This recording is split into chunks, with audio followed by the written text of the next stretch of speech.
আসসালামু আলাইকুম, সবাইকে শুভেচ্ছা জানাচ্ছি। মাসুম মাহবুব দেখছেন ওপেন দ্য ইউটিউব চ্যানেল এবং মাসুম মাহবুব ফেসবুক পেজ। পৃথিবীর যেই প্রান্ত থেকে যারা দেখছেন, শুনছেন, দর্শক, বেশ কিছু ব্রেকিং খবর আছে আমাদের হাতে আজকে। আশা করি পুরো সময় আমাদের সঙ্গেই থাকবেন। মার্কিন যুক্তরাষ্ট্রের গুরুত্বপূর্ণ তেলের ট্যাংকারে অ্যাটাক করে ইরান যুদ্ধ সম্প্রসারিত করল।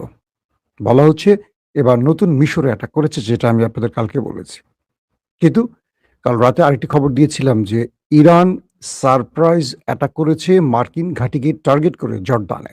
অর্থাৎ ৩ দিন যুদ্ধ বন্ধ থাকার পর ইরান হুট করে নিজ থেকে স্বপ্রণোদিত হয়ে মার্কিন ঘাঁটিতে প্রথম অ্যাটাক করল।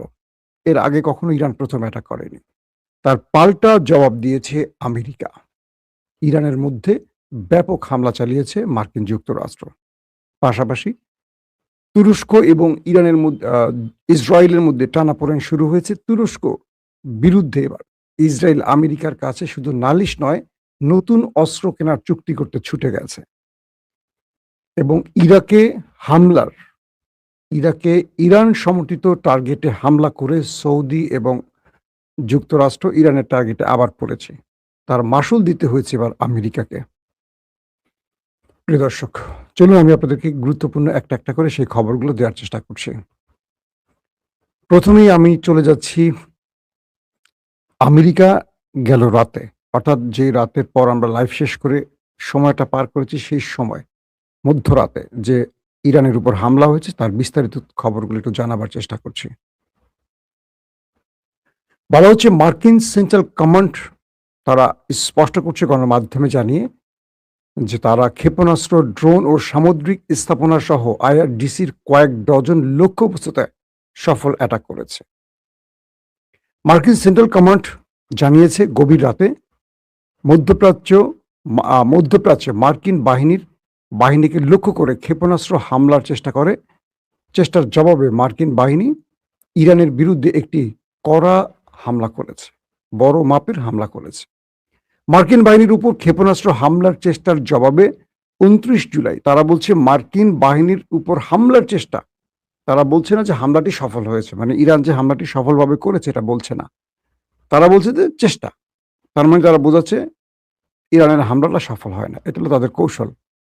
তারা বলছে ২৯ জুলাই রাত ১০টায় মার্কিন সেন্ট্রাল কমান্ড ইরানের বিরুদ্ধে একটি ব্যাপক হামলা সম্পন্ন করেছে। সেনকম একটি বিবৃতিতে পুরো স্পষ্ট সেটা ব্যাখ্যা দিয়েছে। মার্কিন বাহিনী ইরানের ইসলামিক রেভলিউশনারি গার্ড কোর আইআরজিসির সামরিক কমান্ড কেন্দ্র, ক্ষেপণাস্ত্র ও ড্রোন স্থাপনা, উপকূলীয় নজরদারি ও প্রতিরক্ষা কেন্দ্র এবং সামুদ্রিক সক্ষমতা সহ কয়েক ডজন লক্ষ্যবস্তুতে হামলা করেছে।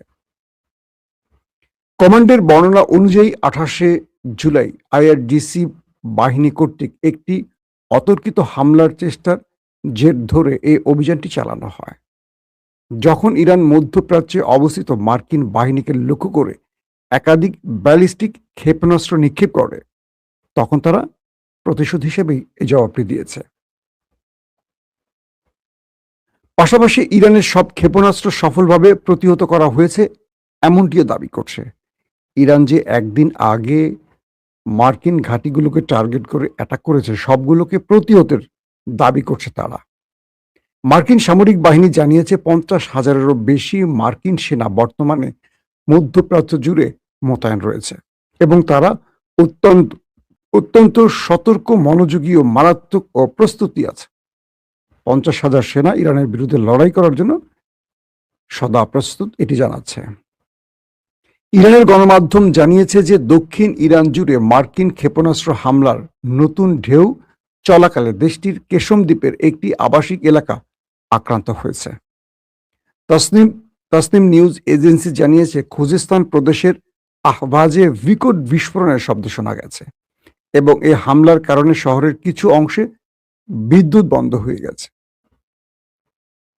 অর্থাৎ এই সিভিলিয়ান অঞ্চলগুলোকে আমেরিকা আবার টার্গেট করছে। কয়েকটি তথ্য জানিয়েছে যে সূত্র জানিয়েছে এবং জর্দানও জানিয়েছে তারা ইরানের 5টি ক্ষেপণাস্ত্র প্রতিহত করেছে। অন্যদিকে ইরানের আইআরজিসি বলছে তারা দেশটির একটি মার্কিন বিমান ঘাঁটিতে হামলা চালিয়ে সেটাকে ধ্বংস করে দিয়েছে। অর্থাৎ ইরান বুধবার যে অ্যাটাকটা করলো তার পাল্টা জবাবটি আমেরিকা দিয়েছে রাতে। এখন আমেরিকা দাবি করছে যে তারা ইরানের হামলা প্রতিহত করেছে, আর ইরান বলছে যে না, আমাদের হামলায় জর্দান ব্যাপক ক্ষতিগ্রস্ত হয়েছে, আর যার জবাব আমেরিকা দিয়েছে। তো আমেরিকার জবাবের ধরন দেখে বোঝা যাচ্ছে যে আমেরিকা ক্ষতিগ্রস্ত হয়েছে, কিন্তু তারা স্বীকার করছে না। পাশাপাশি আরেকটি স্টেটমেন্ট পাওয়া গেছে, সেটি হলো জর্দানের সেনাবাহিনী বৃহস্পতিবার জানিয়েছে যে তারা ইরান থেকে দেশটির থেকে ছড়ে আসা 5টি ক্ষেপণাস্ত্র প্রতিহত করেছে এবং কিছু ক্ষেপণাস্ত্র ভিতরে আশ্রয় পড়েছে, এবং তারা বলছে যে এখনো কোনো হতাহতের কোনো খবর তারা পায়নি বা এমন কোনো ঘটনা তাদের সামনে ঘটেনি। মানে এটিও আমেরিকার শিখিয়ে দেয়া স্টেটমেন্ট। যদি তাই হবে তাহলে তারা এত বড় হামলায় কেন ইরানকে আবার আক্রান্ত করলো? দর্শক, আরো কয়েকটি তথ্য জানাচ্ছি আপনাদের। যুক্তরাষ্ট্র ইরানের উপর যে শক্তিশালী হামলা করেছে, যুক্তরাষ্ট্রের আরেকটি স্টেটমেন্ট বলছে তারা কেশম দ্বীপ, বন্দর আব্বাস, আবাদান ও বুশেহরে অ্যাটাক করেছে। এবং ইরাক দেশটিতে মার্কিন সৌদি হামলার নিন্দা জানিয়েছে। আমরা গতকালকে বলেছিলাম যে ইরাকের উপর সৌদি এবং আমেরিকা একটা বড় হামলা করেছে, কিন্তু ইরাক নীরব থেকেছে। অবশেষে ইরাক সরকার এটা নিন্দা জানিয়েছে। পপুলার মোবিলাইজেশন ফোর্স জানিয়েছে এই হামলায় তাদের 20 জন যোদ্ধা নিহত হয়েছে এবং 32 জন আহত হয়েছে। আর ইরানি গণমাধ্যম জানিয়েছে ইরাকে যুক্তরাষ্ট্র ও সৌদি আরবের যৌথ হামলায় 4 জন ইরানি উপদেষ্টা নিহত হয়েছে। মার্কিন মধ্যস্থতায় যুদ্ধবিরতি সত্ত্বেও গাজায় এখনো কিন্তু ইসরায়েল হামলা চালিয়ে যাচ্ছে। এর মধ্যে বলা হচ্ছে ইসরায়েলি হামলায় 2 ফিলিস্তিনিকে হত্যা এবং 1 ডজনেরও বেশি সাধারণ ফিলিস্তিনিকে আহত করা হয়েছে। পাশাপাশি লেবাননের জাতীয় সংবাদ সংস্থা জানিয়েছে যে রাতভর দক্ষিণ লেবাননের বেশ কয়েকটি গ্রামে ধারাবাহিক বিস্ফোরণে কেঁপে উঠেছে। অর্থাৎ ইসরায়েল আবারও লেবাননে হামলা শুরু করেছে, এই তথ্যটি তারা জানিয়েছে।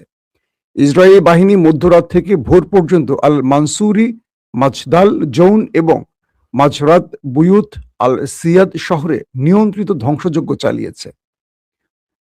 লেবাননের গণমাধ্যমটি বলছে এই অভিযানের পাশাপাশি ওয়াদি আল হুজেইর ও ওয়াদি আল সালুকি উপত্যকায় ভারী মেশিনগানের গোলাবর্ষণের শব্দ পাওয়া গেছে। এখন পর্যন্ত বিস্তারিত তথ্য জানা যায়নি যে কত লোক সেখানে মারা গেছে। দর্শক, আমরা মোটামুটি আজকের একদম লেটেস্ট খবরগুলি আপনাদেরকে একটা একটা করে জানিয়ে দিলাম। এবার কিছু বিশ্লেষণে আসতে চাই, যে বিশ্লেষণটি আপনারা শোনার জন্য ওয়েট করছেন। প্রথম বিশ্লেষণটি হলো ইসরায়েলের নেতানিয়াহু এখন আমেরিকা আছেন।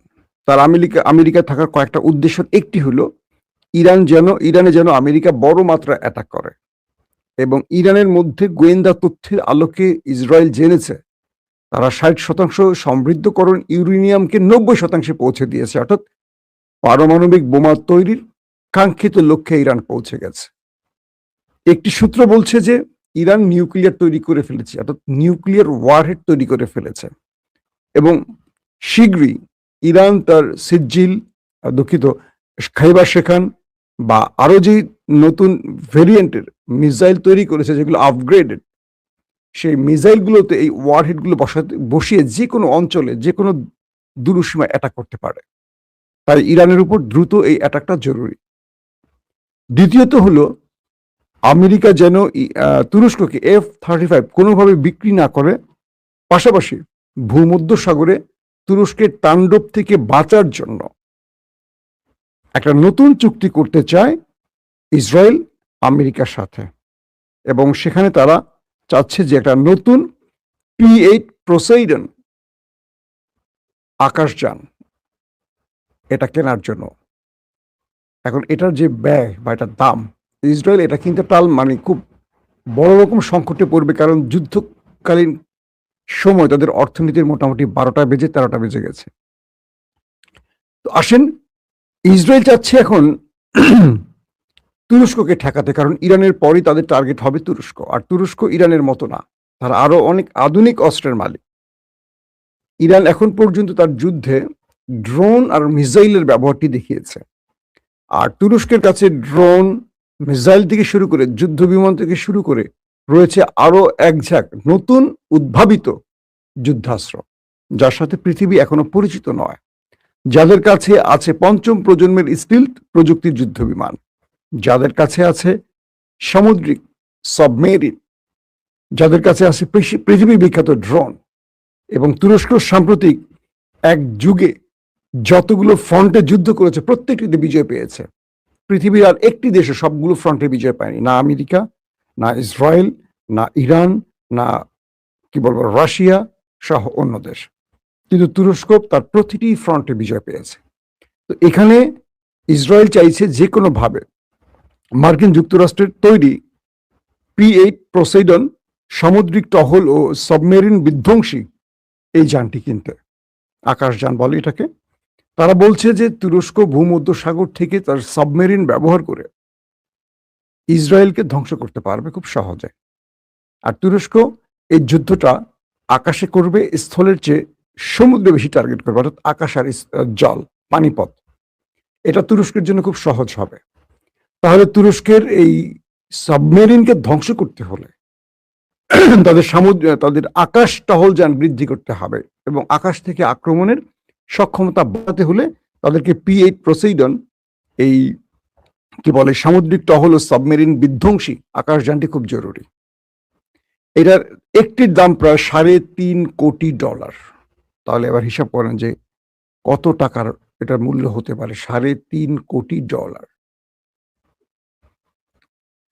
তো এখন এটি কেনার জন্য আমেরিকার শরণাপন্ন হচ্ছে ইসরায়েল, এবং একটা চুক্তির মাধ্যমে এটা কিনতে চায়।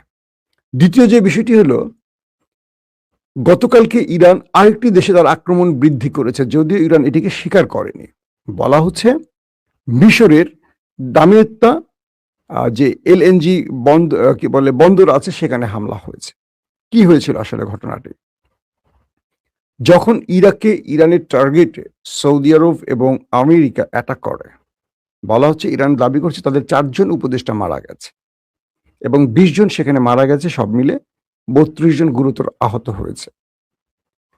তো ইরান এটার প্রতিশোধ হিসেবে মিশরে মার্কিন যুক্তরাষ্ট্রের যে LNG গ্যাস ট্যাঙ্কার আছে এটাকে টার্গেট করেছে। যেহেতু দেশটি মিশর, তাই ইরান কৌশলগত কারণে এখানে তাদের পরিচয় গোপন রেখেছে। এদের একটি সূত্র। মধ্যপ্রাচ্যের আরেকটি সূত্র এবং পশ্চিমা দুনিয়ার গণমাধ্যম বলছে যে এই হামলাটি ইরানের মদতপুষ্ট বা সমর্থিত লেবাননের যোদ্ধারা করেছে। অর্থাৎ লেবানন থেকে বিশেষ ওয়ান ওয়ে ড্রোন ব্যবহার করে মিশরের লেবানন থেকে এই ওয়ান ওয়ে ড্রোন ব্যবহার করে ইরান সমর্থিত যোদ্ধারা, ইরানের তো জানেন প্রচুর প্রক্সি বাহিনী আছে, তারা মিশরের একটা দূরপাল্লা ওয়ান ওয়ে ড্রোন বা মিসাইলের মাধ্যমে তারা দামিয়েত্তা এই মিশরের LNG যে বন্দরটি সেখানে মার্কিন গ্যাস ট্যাঙ্কার উড়িয়ে দিয়েছে। এবং আমেরিকা এই আক্রমণের পর এটুকু বুঝতে পেরেছে যে এই অঞ্চলে ইরানের হাতে তারা নিরাপদ নয়, কারণ সিরিয়া তো ইরানের আক্রমণ হয়ে গেছে। যে সিরিয়াতে আক্রমণের কথা ছিল না বলে আমেরিকা সেখানে গোপনে আশ্রয় নিয়েছিল। তাদের সেন্টকমের উপরস্থ অফিসাররা, যুদ্ধের যে বড় বড় কর্মকৌশল ঠিক করা জেনারেলরা, তারা সিরিয়াতে বসে অনেক প্ল্যান করছিল, সেইখানেও পর্যন্ত ইরান হিট করেছে। এবার ইরানের আক্রমণটি মিশরে চলে আসা, তারা ঘাবড়ে গেছে যে তাদেরকেও আর বোধহয় ছাড় দেবে না, কারণ মিশরের হামলাটি ইরানের খুব কৌশলগত একটি টার্গেট। এবার মিশরের থাকা আমেরিকা প্রতিনিয়ত টেনশনে থাকবে, এবং আমেরিকাকে ইরান বোঝাচ্ছে যে তুমি পৃথিবীর যেই প্রান্তে আছো আমি আছি। পাশাপাশি মিশরের এই ডিস্টেন্স, যেটাকে দূরপাল্লার আমরা বলি, এই অ্যাটাকটি দিয়ে ইরান বুঝিয়েছে তাদের ঘরে এরকম ডিস্টেন্সের বা দূরপাল্লার আরো ক্ষেপণাস্ত্র আছে বা আরো লং ক্ষেপণাস্ত্র আছে, যেগুলো তারা টার্গেট মতো ব্যবহার করবে, সময় মতো ব্যবহার করবে। এদিকে ইরানের সময়সীমা প্রায় চূড়ান্ত, যে কোনো সময় ইউক্রেনে ইরান হামলা করবে, কারণ ইরানের একটি জাহাজে ইউক্রেন হামলা করেছে, এবং ইরান যখন ইউক্রেনকে ডেকে এনেছে তাদের অ্যাম্বাসেডরকে, তিনি এটার জন্য দুঃখ প্রকাশ করেছেন। শোনা গেছে কাল রাতে ইউক্রেন তার পররাষ্ট্রমন্ত্রী আব্বাস আরাকচি ইরানের পররাষ্ট্রমন্ত্রীকে ফোন দিয়ে দয়া ভিক্ষা চেয়েছে। তারা বলছে যে আমাদের ভুল হয়েছে জনাব, আমরা রাশিয়ার ফাঁদে পা দিয়েছি, আমাদেরকে এ যাত্রায় ক্ষমা করুন। আর ইরানের পররাষ্ট্রমন্ত্রী বলছে যে তোমরা আমাদের জাহাজে হামলা করে যে ক্ষতি করেছো তার ক্ষতিপূরণ দাও দ্রুত, বাঁচতে হলে, নতুবা আমাদের টার্গেট লক, যে কোনো সময় সুইচ টিপবো, তোমার গুরুত্বপূর্ণ কিছু একটা উড়ে যাবে, যেটা তুমি আমার ধ্বংস করছো তার চেয়ে 4 গুণ মূল্যের কিছু আমি ধ্বংস করে দেব। তো এই পরিস্থিতিতে এখন ইউক্রেনের পররাষ্ট্রমন্ত্রী ইরানের পররাষ্ট্রমন্ত্রীর কাছে ফোন করে এখন দয়া ভিক্ষা চাচ্ছে যে আমাদেরকে এটা করো না, আমরা ভুল করছি, আমাদের ভুলের মাসুল হিসেবে আমরা কি করতে পারি। আর ইরান বলছে আমাদেরকে ক্ষতিপূরণ দাও।